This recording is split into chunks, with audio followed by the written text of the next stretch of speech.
Hey there, kind people, it's your buddy Eunbin here, and don't be surprised if this video come earlier than expected. Today we are diving deep into the world of the show Queendom Puzzle and unveiling the final lineup known as Elzop. So buckle up because we are about to delve into the juicy details. So let's kick off by talking about the intriguing concept of the show. Queendom Puzzle is originally marketed as the spin-off of the popular show Queendom, but this time is all about crafting a project group from already debuted idol, mostly considering the members of relatively lesser known group. In the past, we saw how people used to support already debuted idol with their soul in this type of show cause they had the mindset that they didn't get the success in their first group, so they need this. Although nowadays we don't see this, show usually call the idols for the hype, but boldly evaluate them so they don't have the chance. However, we have a soft corner for them, this show has so much hype, which is expected. Then the lineup came out in front of us. Oh boy, what an impressive lineup it was. I practically knew everyone except Miru and Fai. Even if I wasn't familiar with the members, I surely know their respective group. Like Hua and WJSN is my alt. If you are following me, you already know this. Then after seeing everything, and for the first time I went for the vote, I couldn't even decide my top 7, so I end up casting vote for all of them using 4 different devices. Seriously, each of them was so deserving. I knew whoever would make it, I would be happy. Equally, I would be sad for those who didn't make it, as they all are deserving. So then the next question comes, who really need this show and who was just fine without it?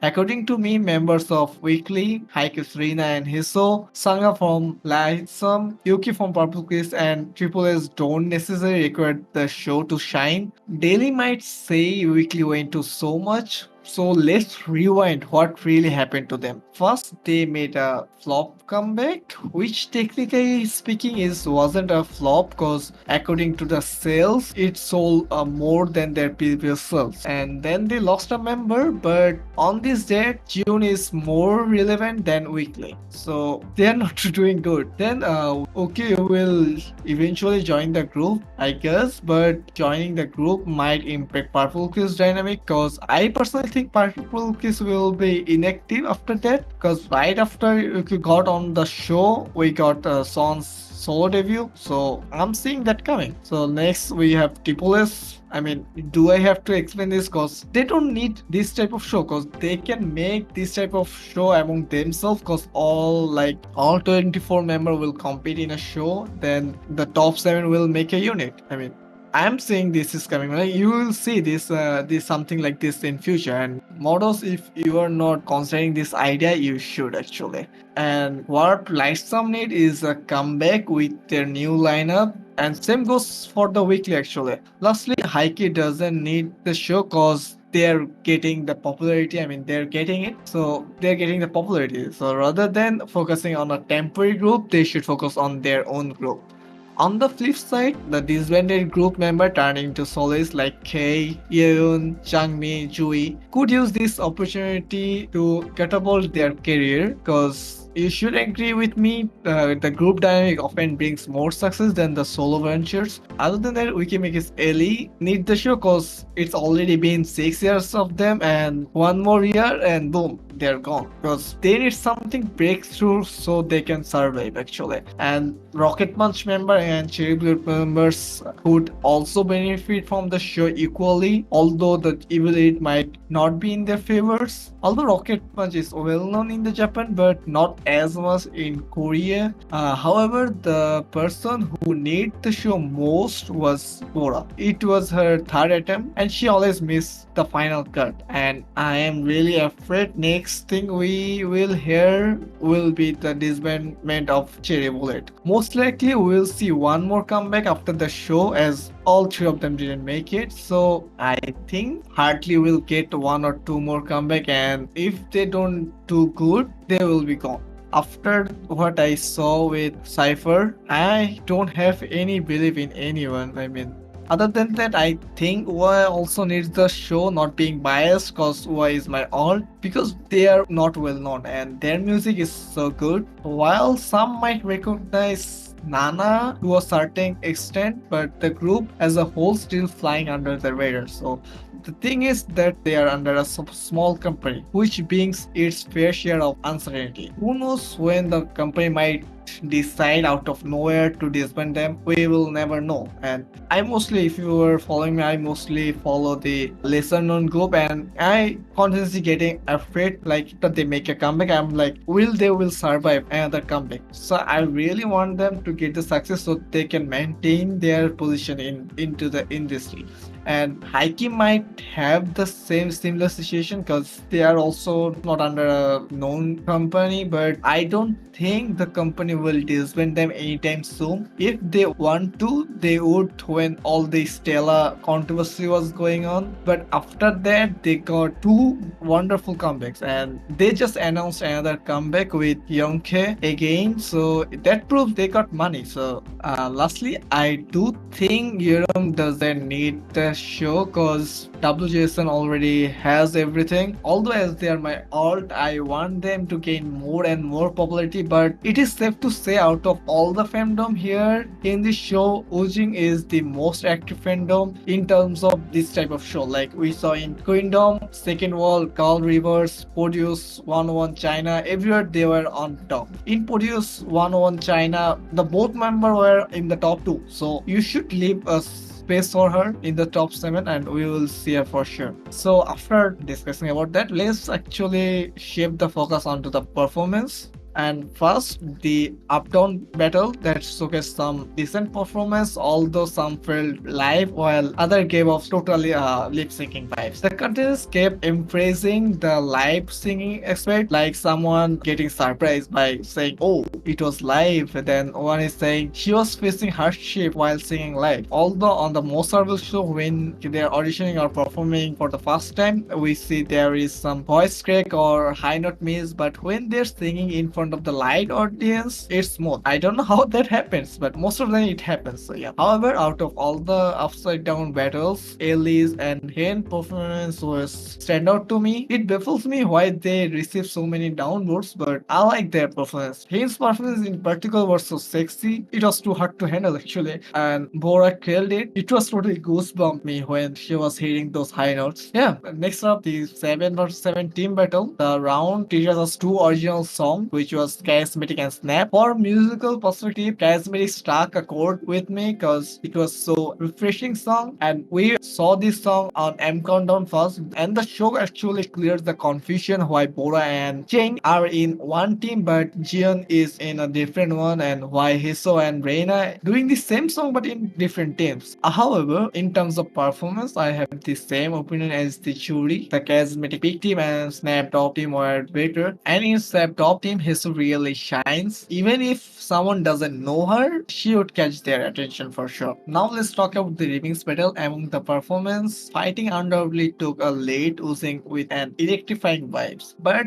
when it comes to sheer performance, only one stole the show for me. The mirror technique, the walking things, the intricate choreography gave me total goosebumps. Other than that, in Dance Night Away, Soyeon gives the Hyejang from Oh My Girl's Wife totally look like a fairy. Then in all-rounder battle, we got rap and vocal round and dance round. In first rap and vocal round between Rush Hour and Weekend, I like Rush Hour more, although Soyeon really shined throughout the performance. Again, she gives a fairy vibes and she really looked like a Disney princess for me. Then round 2 brought us If We Ever Meet Again and Hopeless Romantic. And as I am a ballad sucker, this round was for me, and both performances gave me chilling vibes. I love both of them, but If We Ever Meet Again was legendary. The third round was showdown between Wannabe and Time of Our Life. While the competition was fierce, but Time of Our Life resonated with me the most. Actually, in the whole vocal and rap round, I think Time of Our Life was the best. And I don't know if you noticed or not, just like Girls Planet, in position round, Jiyeon is doing an Itzy song. Nice coincidence, right? And lastly, in the dance round, where we were rated for original song, Bad Blood,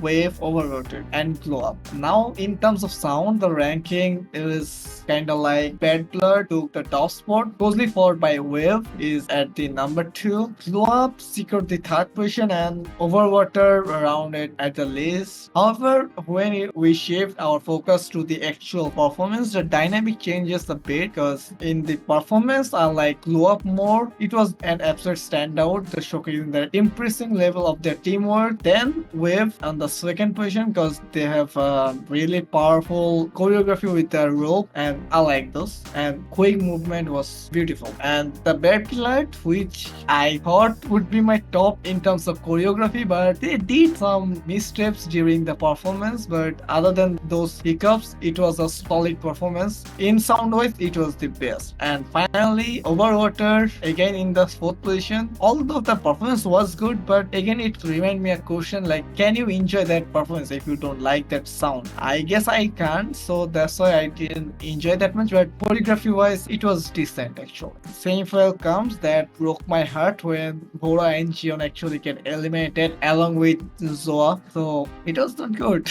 But yeah, but in semi-final we scored 3 original songs: Puzzling, IDGA or I Don't Give a and I Do. So I Do took the top spot for me in terms of sound, but Puzzling turns out to be an absolute stunner performance wise. Case truly stole every limelight with her charisma because her beautiful smile, it stole everything, bro. And then there was a part of Uyang saying love her or something like that. Oh, it was great. Jion as always perfect as ever, and also Soon with that move and smile, mind blowing. It was totally based on the teamwork. It was stunner performance actually. Then IDGA also had his moment, but performance was energetic, no doubt, but I didn't feel it. When I heard the Bobby version of the song, I like it, but when the member present the song, actually that I couldn't feel it that much. And I do was actually lacking in terms of teamwork. The only part I like was that small dance back with Tan, the part that Ju and Nana did, that was good. Other than that, I didn't feel it that much. And then we reach final, the climactic final that will decide the top 7. And before we talk about the top 7, let's go to the original song that both produced by the same guy.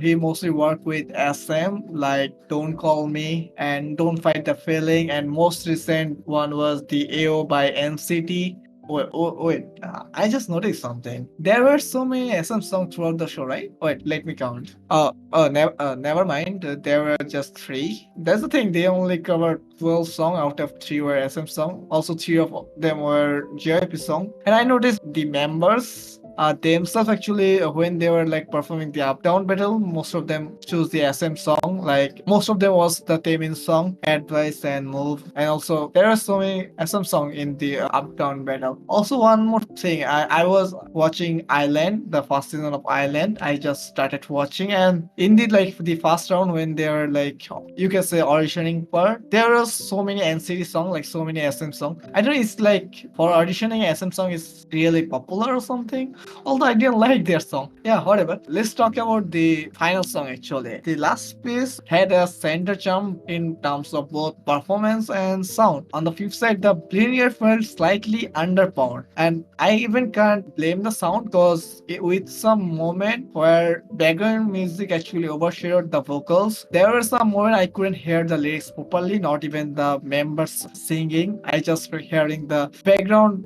melody. So like it ruined my experience of the performance. Okay, then finally we saw the final lineup, and as I mentioned before, any outcome would make me happy, and I will be sad if any of them don't make it. So while I celebrate those who made it, actually my heart went out for Ellie, and every time like they were saying something, I'm like, oh yeah, Ellie, I need Ellie, but she didn't.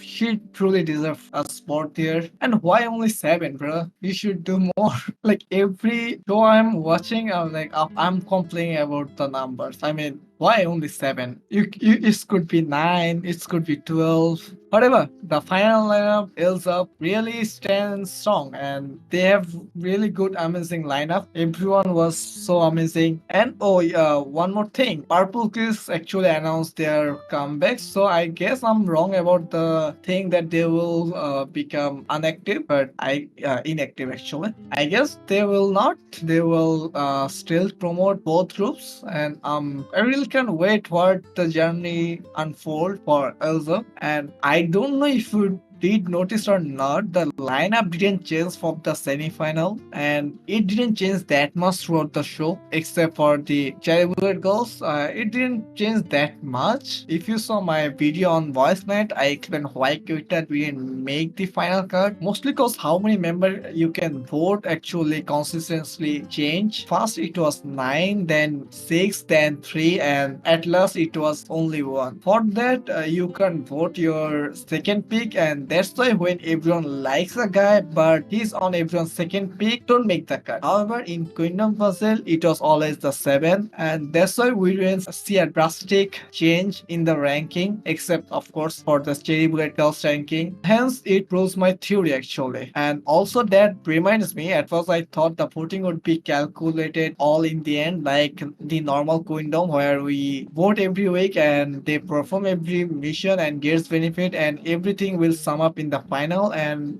that's how we got every like Queendom winners. I also thought it will be the case for Queendom Puzzle too, like everything will sum up at the end and the top 7 will be chosen by that without any elimination in between. But that wasn't the case. That would be a cool thing actually, but they didn't did it, so what can we do actually? So as I wrap up this extensive recap, I realize I have said so many things and I just put my soul out into discussing every aspect of the show. I think miss so many things, but kudos to me and also kudos to you who actually followed along till now. And but you can actually, if you are stayed this far, please comment an emoji. And by the time you will watch this video, I will be knee deep in my exam, and it is my final exam. So I am hopeful that I will be more active after then. Yeah, and most of the content actually recorded before the final, because the next day after the final is my exam start, which is tomorrow actually. So see you after my exam, and till then have an awesome life.